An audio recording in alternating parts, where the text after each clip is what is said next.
Hey, and welcome to video number 8. We're going to be talking about squeeze pages. How to customize your squeeze page, and you can build a list through this and use it as a means to market your ebook, your report, or your written document, whatever that might be.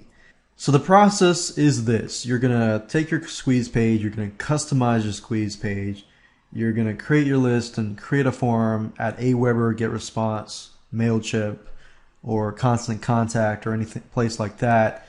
Then you're going to take the code, you're going to add the form code to the squeeze page, and then you're going to upload the squeeze page files to your website.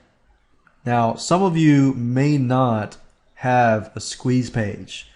The purpose of a squeeze page is to get people onto your list so that you can, add follow-up messages, follow up with them, and use it as a means to market your product. So if you don't have a squeeze page and it did not come with your Privately Rights ebook or report, then creating squeeze pages is very, very easy. It's just as simple as creating a thank you page. But it has an autoresponder form code that enables you to follow up with your prospectives. Now, I'm going to be talking about creating follow-up messages and a system that you can use to go about doing that in the next video. So with that said, let me go ahead and show you how to customize squeeze pages. Okay, so what I'm going to do now is go and find the squeeze page that I was given here, and it says website. If I click on this and I go to these links here, you'll find two pages that operate in a squeeze page. Now, you can have one, you can just have the squeeze page itself. But as you can see here, it has a squeeze page. Squeeze page is very, very short. As you can see, it has a headline, has a brief introduction. So it's kind of like a sales letter, but it has, lots of benefits and so forth. And it shows people, okay, what do you get? You get a newsletter, you get a free report, you get free gift, something related to that topic, and you can get it if you fill in this form here.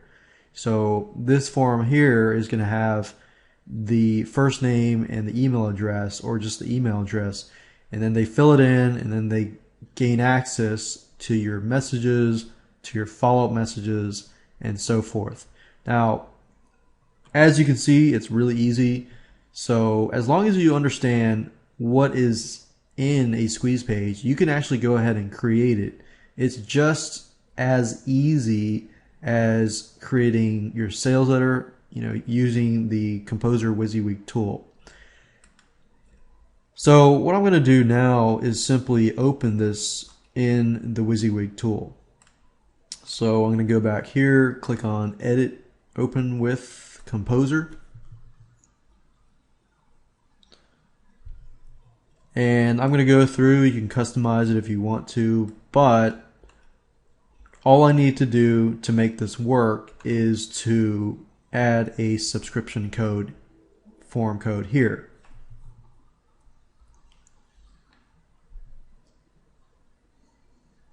Now, before I actually go out and get that code, some of the Privately Rights products will have, a confirmation message like this. So whenever somebody fills out the form, they can either be sent to, Aweber, GetResponse, or their default confirmation page, or you can set it up. As you can see here, this one was given to me, and it says, wait, please check your mail. And it just reminds people that they need to check their mail. And this is just another strategy that if you use this, then you can actually promote stuff on your confirmation email if you choose to do so. Or you can just use the default confirmation email or message. So what I'm going to do is just hop on over to Aweber and show you how to get the code, then how to add the code to the squeeze page, and then upload it and make it work. So I'm going to go to aweber.com, and depending on what you use, it can be different. So the purpose and the point of this is to create a list, add follow-up messages to that list, and of course it varies. It differs from place to place. And after that, create a web form. So right now I'm at aweber.com, and let's say that I've created a list, added the messages, or if I haven't, I can do that later. But for now, I'm going to create a web form that will enable me to grab people's first name and email address. So I could use this, I could customize this, I could change it around depending on the audience. And let's say that I'm happy with what I see right here. If I'm happy with what I see right here, I just save the web form and go to step number 2. And this is what I was talking about here. Your thank you page, you can have a basic thank you page that by default that they give you, or if you click on custom page, you can enter the URL of that thank you page here. However, most of the time I'll just choose the basic version and click go to step 3.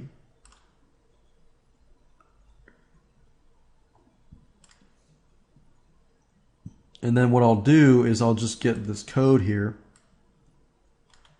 copy it, and going to Composer, I want to put the code here. So since I want to do that, all I need to do is follow the same rules, create a code here, and then go here and then find that code.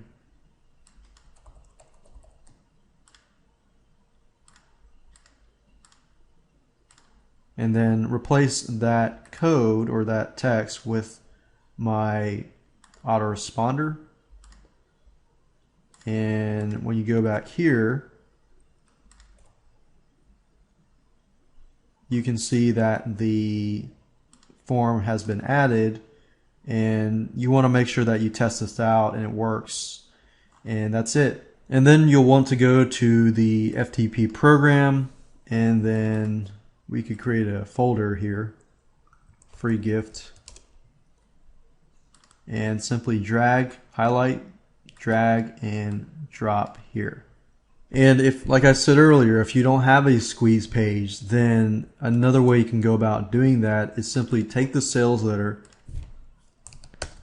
make a copy of the sales letter, and just re-edit the sales letter so that it includes enough information that entices the person to want to sign up for the free newsletter or free gift.